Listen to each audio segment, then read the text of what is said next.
The sky above Seoul was clear that night when everything changed. Dr. Lee Ji-woo sat alone in her office at the Global Space Observatory, reviewing data from the deep space monitoring arrays. Her eyes burned from staring at screens for 12 hours straight, but she couldn't tear herself away. The strange signal had first appeared 3 days ago, a faint distortion in the cosmic background radiation that shouldn't be there. Ji-woo pushed her glasses up and sipped her cold coffee. At 42, she had spent her entire adult life studying signals from space. This one was unlike anything she had ever seen. Her computer chimed with an incoming call. Captain Kim Tae-woo's tired face appeared on screen. "Any progress?" he asked. "The pattern is becoming clearer," Ji-woo said. "It's definitely artificial. Someone or something is trying to communicate." "The UN Security Council is getting nervous," Tae-woo said. "They want answers by morning." After Tae-woo ended the call, Ji-woo returned to her algorithms. The signal grew stronger each hour, which meant whatever was sending it was getting closer, or perhaps it had always been there, but was now shouting instead of whispering. At 3:17 a.m., her computer suddenly beeped. The translation matrix had found a pattern. Ji-woo's heart raced as symbols began transforming into words on her screen. It was a message. The last transmission from a dying civilization. "We are the Eridani," the message began. "By the time you receive this, our star system will be gone. The entity we call the Void has consumed our worlds. It cannot be stopped. It cannot be reasoned with. It hungers for existence itself." Ji-woo read the message 5 times, her hands trembling. According to the Eridani, the Void had already destroyed thousands of advanced civilizations across the galaxy. It moved between star systems, consuming everything in its path, leaving only empty darkness behind, and now it was heading toward Earth. By dawn, Ji-woo had verified the message's authenticity. The data included star charts showing the Void's trajectory. According to those calculations, humanity had less than 6 months before it reached the solar system. The United Earth Council convened an emergency session that afternoon. Ji-woo stood before world leaders, explaining the situation in the calmest voice she could manage. "If these calculations are correct, the Void will reach Pluto in approximately 24 weeks, she said. President Oh Han-jun of the Pacific Alliance leaned forward. "And you're certain this isn't some kind of hoax?" "The message contains scientific knowledge far beyond our own," Ji-woo replied. "Whoever sent it was trying to warn us." The council erupted in debate. Some leaders called for evacuation plans. Others demanded military solutions. A few simply refused to believe the message was real. As arguments raged, the observatory's proximity alarms blared. Something large had entered Earth's orbit without warning. All eyes turned to the massive view screens as a sleek vessel unlike any human craft appeared above the atmosphere. Its surface shimmered with a material that seemed to bend light around. "We are receiving a transmission," announced the communications officer. The council fell silent as a face appeared on screen. The being looked almost human, but with subtle differences. Eyes slightly too large, skin with a faint luminescence. He spoke perfect English. "I am Ambassador Park Jun-ho of the Galactic Concord," he said. "We have monitored your civilization for centuries. Recent events have forced us to make direct contact." No one spoke for several seconds. Then President Oh found his voice. "Welcome to Earth, Ambassador. May I ask what events you're referring to?" "You have received the Eridani warning," Jun-ho stated. "The Void is real. It has destroyed countless worlds. We have come to inform you that our embassy on your moon will be closing. The Concord is evacuating this sector of space." Ji-woo couldn't believe what she was hearing. "You're leaving? Just like that?" "There is no defense against the Void," Jun-ho said.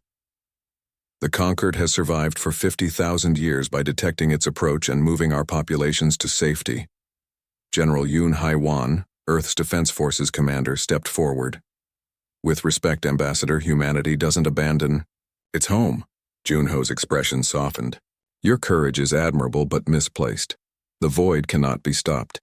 27 spacefaring species comprise the Concord. All have lost their original homeworlds to the Void."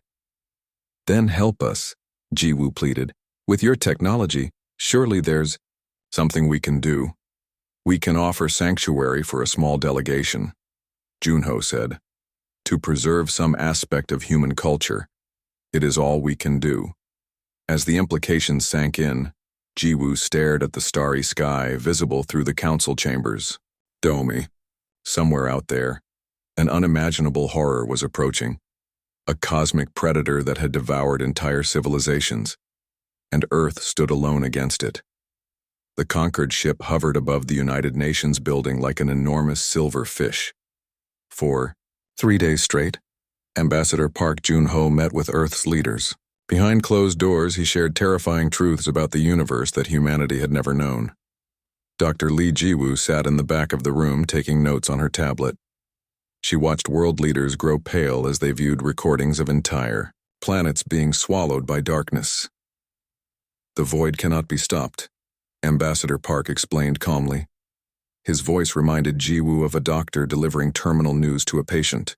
For 30,000 years, our species have survived by developing early warning systems and evacuating affected regions. General Yoon Hai-won, who had fought in 3 global conflicts, looked angrier than Jiwoo had ever seen her. The short, broad-shouldered woman stood up suddenly. With all due respect, Ambassador, humanity has faced extinction before. We've survived ice ages, plagues, and our own weapons. We don't run. Ambassador Park smiled sadly. Your courage is admirable, General Yoon. But the void is unlike any threat you have faced. It exists partially outside normal physics. It doesn't just kill, it unmakes reality itself. That evening, Jiwoo found herself alone with the ambassador in the observatory. Outside the window, the night sky seemed darker somehow, as if the stars already sensed what was coming. Why did you really come? Jiwoo asked. You could have left without warning us. Ambassador Park stared at the stars for a long moment. There was debate in the Concord. Some felt we owed you the truth. Others argued it would be kinder to let you die without knowing. And what did you argue? I voted to tell you, he said, quietly. My people were like yours once, proud, determined. When the void came for our homeworld, we refused to leave. Only a small colony ship escaped. He turned to face her. That was 8,000 years ago. Jiwoo felt cold. 8,000 years? How old are you? I am 403 of your years, he replied. Young for my kind. The next morning, chaos erupted across Earth. Despite government efforts to keep the truth contained, news of the approaching void leaked online. Some people panicked, looting stores and fleeing to rural areas. Others formed cults worshipping the void. Most simply went to work, unable to process the reality of what was coming. The Concord announced they would accept 2,000 humans, carefully selected for genetic diversity and specialized knowledge, to join their exodus. The rest would be left behind. President Oh Han-jun called for calm in a worldwide address. We are exploring all options, he promised. Humanity will survive this challenge, as we have survived all others. But in private meetings, hope dwindled. The Concord's technology was thousands of years beyond Earth's. If they couldn't stop the void, what chance did humans have? 1 week after their arrival, the Concorde began dismantling their lunar base. Massive ships appeared in orbit, loading equipment and personnel. They would depart in 3 days. Late that night, Jiwoo received a message from Ambassador Park, asking her to meet him alone at the observatory. When she arrived, she found him staring at ancient-looking scrolls spread across a table. These are forbidden texts, he said without looking up. From the early days of the Concord, they speak of another species who once fought the void. Jiwoo's heart raced. What happened to them? They were erased completely. Not just killed, their entire civilization was removed from history. We know they existed only through these fragments. He pointed to symbols on the yellowed material. They discovered something about the void's nature, something that frightened the Concord's founders enough to bury this knowledge. Tell me, Jiwoo whispered. Before the ambassador could answer, his communication device chimed. He listened, his expression darkening. The void has accelerated. he said. It's already entered your solar system. Pluto's orbit has been compromised. Jiwoo felt dizzy. But that's impossible. Your calculations said we had months. The void is evolving, changing its patterns. Ambassador Park gathered his scrolls quickly. The evacuation has been moved up. We leave tomorrow. What about the information you were going to share? Jiwoo demanded. The ambassador hesitated. The text suggests the void isn't mindless. It may be aware, and it may feel something like fear. Fear of what? That's what we never discovered. He placed a small crystal in her hand. This contains everything we know. Perhaps your species will see something mine has missed. As he turned to leave, Jiwoo asked, "Why are you really helping us?" Ambassador Park smiled sadly. Because after 8,000 years of running, part of me still remembers what it felt like to stand and fight. The crystal Ambassador Park had given Jiwoo contained more than information. It held the collective research of 27 civilizations spanning thousands of years. While the conquered ships departed Earth's orbit, Jiwoo gathered the brightest minds on the planet to study its contents. Dr. Kang Minho, a neuroscientist with uncombed hair and perpetually wrinkled clothes, made the first breakthrough.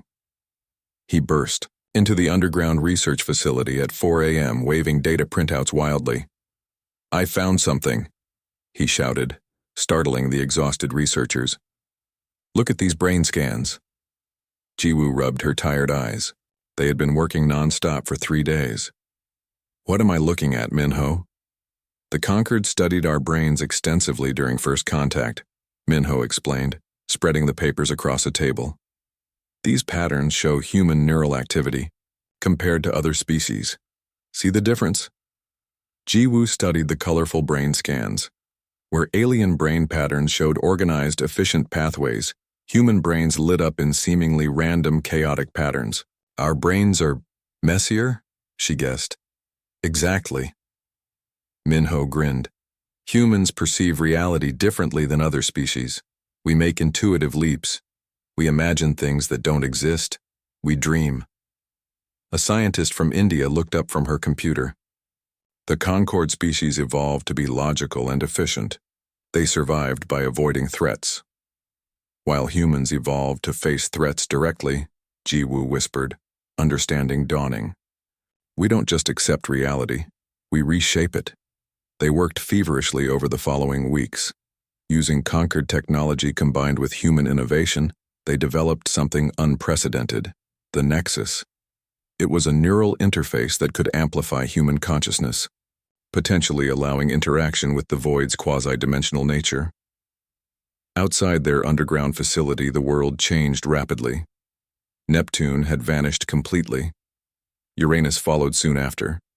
Telescopes captured the horrifying images. Planets simply ceasing to exist, leaving perfect darkness behind.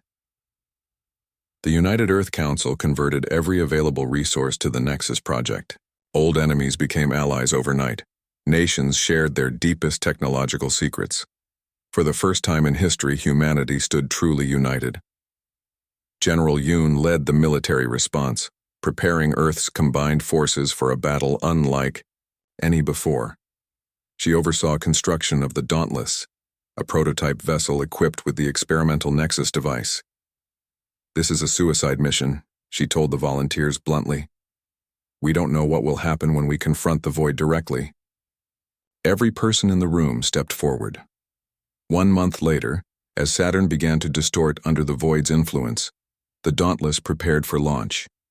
Jiwoo watched from mission control as the sleek black ship rose from its hangar. Dauntless 2. "Control," General Yoon's voice crackled through the speakers.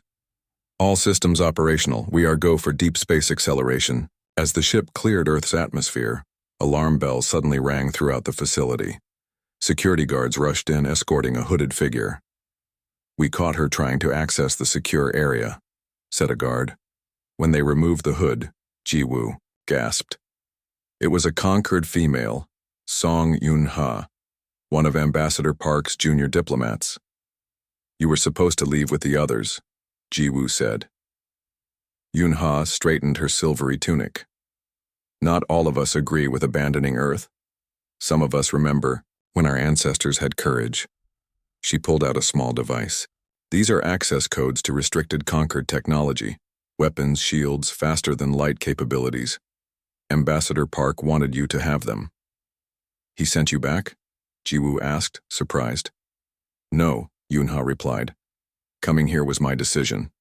He would have forbidden it if he knew. Before Jiwoo could respond, the main screen flashed red. Jupiter, the largest planet in the solar system, was beginning to collapse in on itself. The destruction was visible even from Earth. That night, people gathered outdoors, watching in horror as the gas giant slowly dimmed, then vanished completely. Where Jupiter had stood for billions of years, only empty blackness remained. Panic spread across the globe. Religious leaders called for prayer. Some claimed the end times had arrived. Others held end-of-the-world parties, dancing as civilization prepared for extinction. In mission control, Jiwoo received a transmission from the Dauntless. General Yoon's face appeared on screen, her expression grave. We've reached Mars' orbit, she reported. The void will be here within hours. What do you see? Jiwoo asked. Nothing that can be described with words, Yoon replied. It's absence itself. But Jiwoo, we're detecting something strange.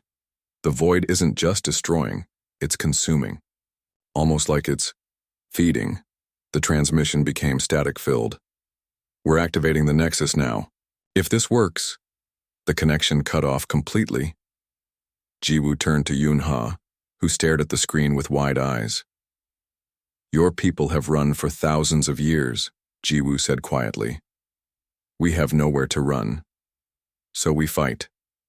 Outside, the stars began to disappear one by one as darkness approached Earth. General Yoon Haiwan had faced death many times in her military career. She had stared down gun barrels, survived explosive blasts, and escaped a burning transport plane. But nothing had prepared her for the void. From the Dauntless's bridge, she watched as Mars began to crumble. The red planet didn't explode or break apart. It simply unraveled, like a sweater when someone pulls a loose thread. Layer by layer, reality itself peeled away. Nexus systems online, reported pilot Choi Dae-hyun, his young face pale with fear. At 28, he was the youngest crew member, selected for his exceptional mind-machine interface scores. Neural connections at 97% capacity. Yoon nodded and strapped herself into the Nexus chair. The device looked like a silver helmet covered in tiny lights and wires. When the technicians placed it on her head, she felt a cold tingling across her scalp. Begin transmission, she ordered. As the Nexus activated, Yoon's consciousness expanded beyond her body. She could feel the minds of every crew member, their fears, hopes, and determination flowing into her awareness. This was the power of the Nexus. It could amplify and focus human consciousness like a lens focusing light. Then she felt something else, something vast and ancient at the edge of perception. The void. It's aware of us, she whispered, her voice echoing strangely through the ship's speakers. The void, it's not just a force of nature. It's alive. Through the Nexus connection, images flooded her mind. She witnessed countless civilizations, in their final moments, beings of light and crystal singing as their worlds dissolved around them. Massive creatures like floating whales desperately trying to escape dying oceans. Children of all species looking up at skies that turned to nothing. Pain was overwhelming. Yoon felt tears stream down her face as millions of years of suffering and loss poured through her consciousness. General! Dae-hyun's voice seemed to come from very far away. Your vital signs are critical. We need to disconnect. No, Yoon managed to say. I can feel something else. The void. It's reacting to us differently. It's hesitating. Back on Earth, Jiwoo watched anxiously as data streamed in from the Dauntless. The neural readings made no scientific sense. General Yoon's brain activity should have been fatal, yet she remained conscious. What's happening? Jiwoo asked Dr. Kang, who monitored the Nexus telemetry. The void is trying to consume the ship, Minho explained.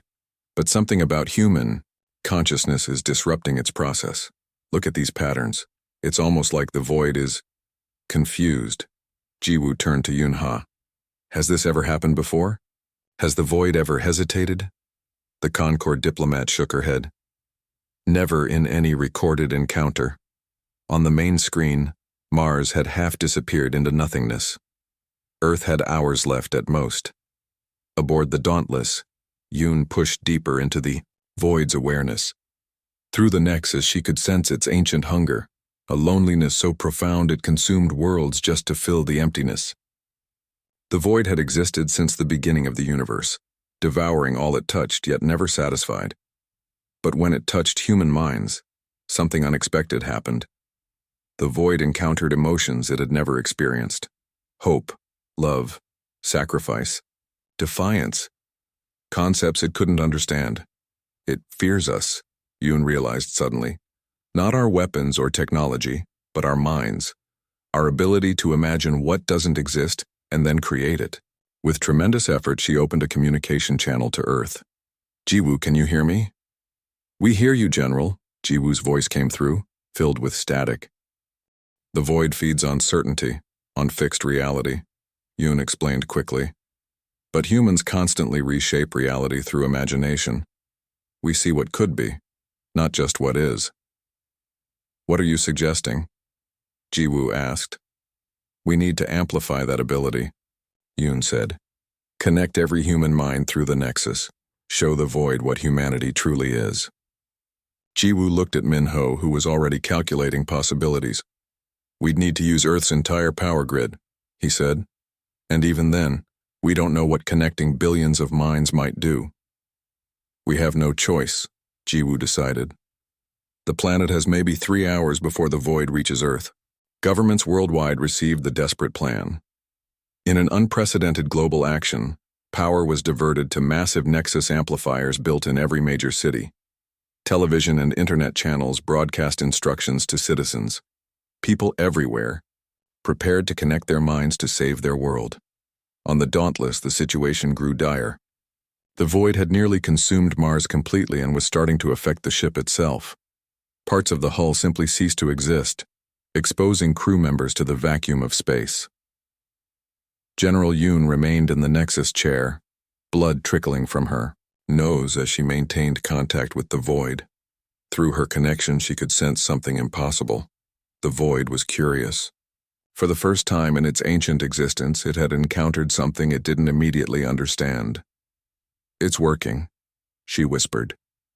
Keep it focused on us as long as possible. As her consciousness began to fade, Yoon saw a vision of Earth.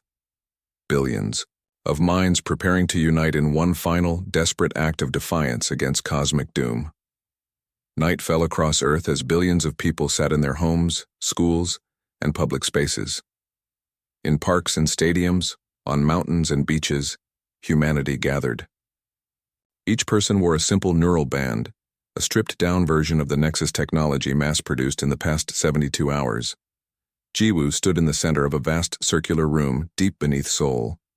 Here, the main Nexus hub had been constructed. Hundreds of scientists monitored equipment that would soon connect every human mind on the planet. Power systems at maximum capacity, reported Dr. Kang Minho. Neural transmitters online worldwide. Jiwoo nodded, trying to hide her fear. No one knew what would happen when billions of minds connected simultaneously. The plan might kill everyone faster than the void could. How much time do we have? She asked. The void has consumed Mars completely, Yunha said, studying the monitors. The Dauntless is still transmitting but failing. We have perhaps 30 minutes before Earth begins to unravel. Jiwoo took a deep breath and stepped onto the central platform. Technicians attached the Master Nexus device to her head. She would serve as the focal point for humanity's collective consciousness. Begin the countdown, she ordered. Across the planet, screens displayed the same message in every language. Nexus activation in 5, 3, 2, 1. When the connection activated, Jiwoo gasped. Her mind expanded beyond anything she had imagined possible. She felt the presence of everyone, billions of individual consciousnesses flowing into her awareness like rivers into an ocean. Fear, hope, love, courage, despair, every human emotion and thought swirled together in a vast symphony. Through the eyes of others, she saw the sky changing worldwide. Stars vanished as the void approached Earth. In some places, the edge of reality itself began to dissolve. Aboard the dying Dauntless, General Yoon felt the surge of human consciousness through her Nexus connection. With her last strength, she directed this flood directly into the void. "Now we show you who we really are," she whispered. The void encountered humanity's collective mind, and for the first time in its ancient existence, it experienced shock. Where other species had offered only terror and acceptance, humans projected defiance. Where others had fled, humans stood their ground. Most importantly, humans imagined possibilities that didn't exist. They created new realities within their minds. Ji-woo guided the collective consciousness, focusing humanity's imagination. Together, they envisioned a universe where the void was not a destroyer but a protector. They imagined their enemy transformed through understanding and compassion. In orbit, the Dauntless broke apart as the void consumed it. General Yoon closed her eyes, her final thoughts joining the collective stream of human consciousness. On Earth, people witnessed the impossible. The darkness that had swallowed Mars paused at Earth's atmosphere. The nothingness that had devoured countless worlds seemed to hesitate. Ji-woo pushed deeper into the void's awareness, bringing humanity's consciousness with her. For a moment that stretched into eternity, the void experienced what it meant to be human, to love, to hope, to create rather than destroy. A brilliant light erupted across the sky, so bright that people worldwide had to shield their eyes. When they could see again, Earth remained intact. Where the void had been, a shimmering barrier now encircled the planet, rippling with colors no one had ever seen before. In the control center, Ji-woo collapsed as the Nexus connection overloaded. Medical teams rushed to her side, but she was already regaining consciousness, her eyes wide with wonder. "It understood," she whispered. "The void understood us." 3 days later, while Earth was still celebrating its survival, the sensors detected something approaching. People panicked, fearing the void had returned. Instead, conquered ships appeared in orbit. The first vessels from the evacuation fleet cautiously returning to investigate. Ambassador Park Jun-ho himself came to the surface, his eyes wide with disbelief as he met Ji-woo in the same observatory, where they had first spoken. "It's impossible," he said. "We detected the collapse of Mars. By all our knowledge, Earth should be gone." Ji-woo smiled tiredly. "We didn't fight the void. We connected with it. We showed it another way to exist." In the following weeks, strange signals were detected from distant star systems. The void was moving again, but it no longer consumed. Wherever it went, dying stars stabilized. Planets on the edge of destruction found new balance. The Concord Council convened an emergency meeting and for the first time in 8,000 years, invited humans to join them. Ji-woo stood before representatives of 27 ancient civilizations, who looked at her with newfound respect. "For millennia, we survived by running from the void," Ambassador Park said. "Your species stood against it and transformed an ancient destroyer into something new. Humanity has accomplished what we thought impossible." Ji-woo thought of General Yoon and the crew of the Dauntless, whose sacrifice had made this possible. "We didn't just save ourselves," she told the assembly. "We remembered that sometimes the thing we fear most is the thing that needs understanding." Outside the council chamber, the stars shone brightly again.